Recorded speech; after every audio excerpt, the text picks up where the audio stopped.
Now, it is supposed to be the happiest day of your life, but getting married can also be one of the most expensive. Yeah, tell me about it. In a Daybreak survey, 70% of you said the expense stopped you from tying the knot.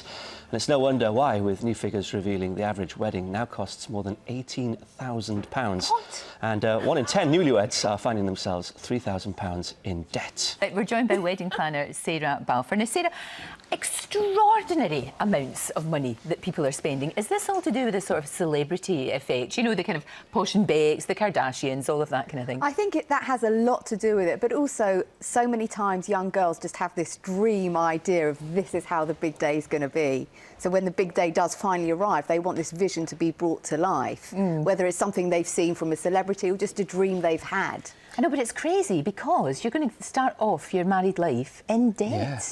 Well, and the pressure that you put on yourself, absolutely. you know, you must have a good time. What if you don't and you've spent all that money? Well, first of all, some people can just afford it, so no big deal. And if you can afford it, then why not just go for it? If that's your dream, then live it. Okay. And for those that can't afford it, they shouldn't feel this pressure that, oh my God, how am I going to have a wedding like that? Because there's so many cost-effective solutions. It's just about thinking outside the box and being creative and maybe not having huge floral displays on the tables. Use lots and lots of candles and add a kick of colour with some rose petals, which is so simple but so effective. You can never have enough candles. No, any other tips to get the costs down? Because you hear sometimes now of people, you know, you get your wedding presents and some people are just then selling them online to get the money to pay for their wedding.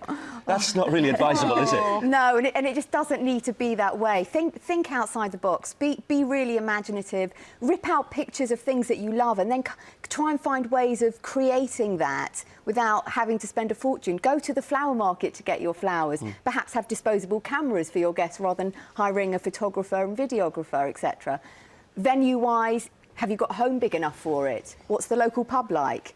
Don't have a three-course plated meal, have a buffet, have canapes, bowl food. There's different ways of doing it. Don't have to have a 15-piece band. You could go for a DJ or even download some music on your iPod and put together a fantastic playlist. So there's loads and loads of options for you.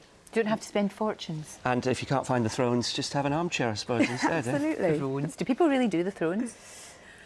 Now and again? That means yes. That means yes. Thank you very, very Really much. nice to see you. Thank You too, thank you. Right, it's coming up to 29 minutes past 7. Let's get the weather from our Laura.